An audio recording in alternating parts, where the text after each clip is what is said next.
human care, and lodge thee in mine own cell, till thou didst seek to violate the honor of my child!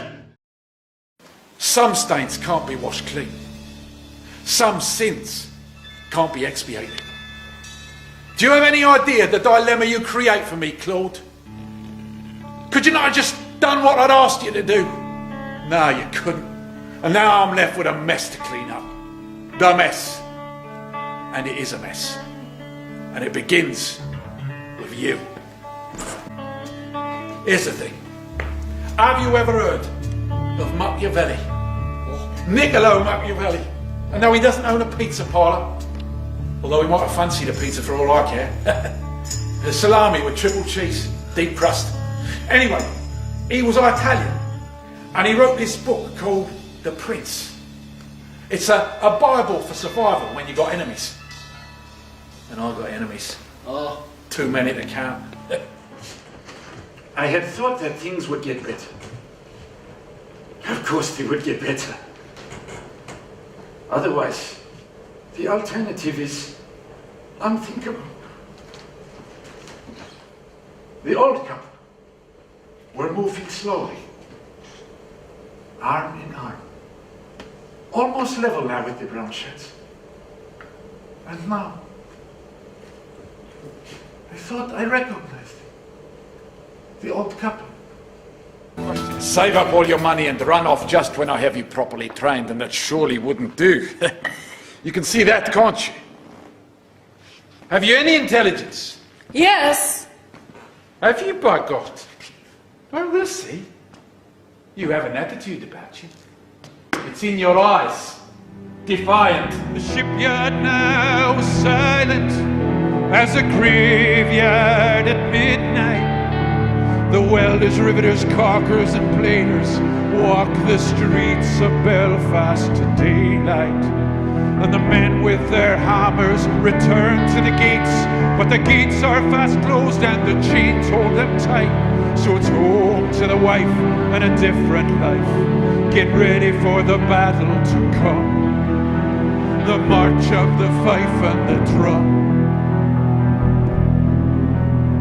Belfast, one time, two God-fearing communities under the watchful eye of an Almighty whose wrath and retribution are known to be terrible. And there, from behind the mass of assembled dignitaries, there to launch the greatest vessel ever to sail the ocean, some common working man, looking up at her with pride and believing it with all his heart, cried, "Not even God could sink the Titanic!"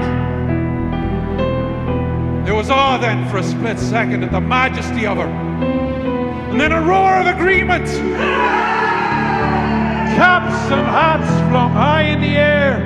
And even those who didn't cheer felt it beneath their skin. A curse was on the ship.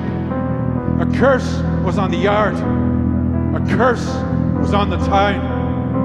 A curse spread far and wide.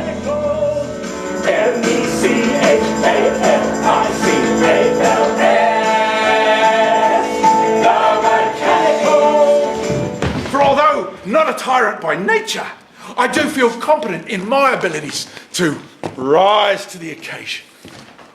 A lover who kills himself most gallantly for love.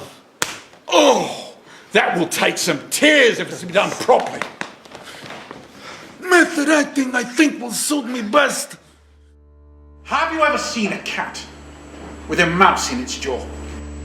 The cat rarely kills the mouse at first. It plays with the mouse until the creature's will is almost broken. Then it releases the mouse. And as the mouse recovers, thinking itself safe, the cat pounces again, clamping the hapless rodent in its jaws time after time. I will let the women starve themselves. Then I will release them with no reduction of sentence. The government will allow them to recover at home and at the expense of their families.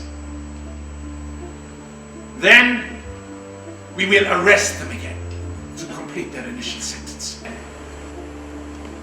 Let's see their resolve at the end of the day. The cat and Mouse Act.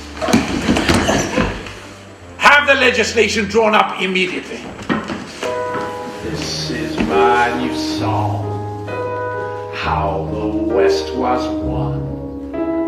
Help me sing along.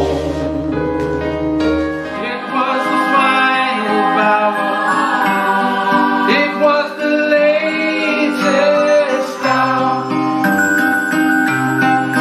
All of the things that I thought that I knew, suddenly sudden that nothing was true, calling me somewhere where I didn't know.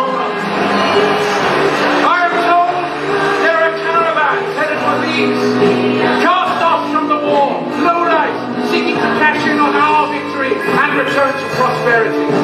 Make no mistake, they are an army of invaders, hiding in their midst terrorist nuts, desperate to exploit our generosity,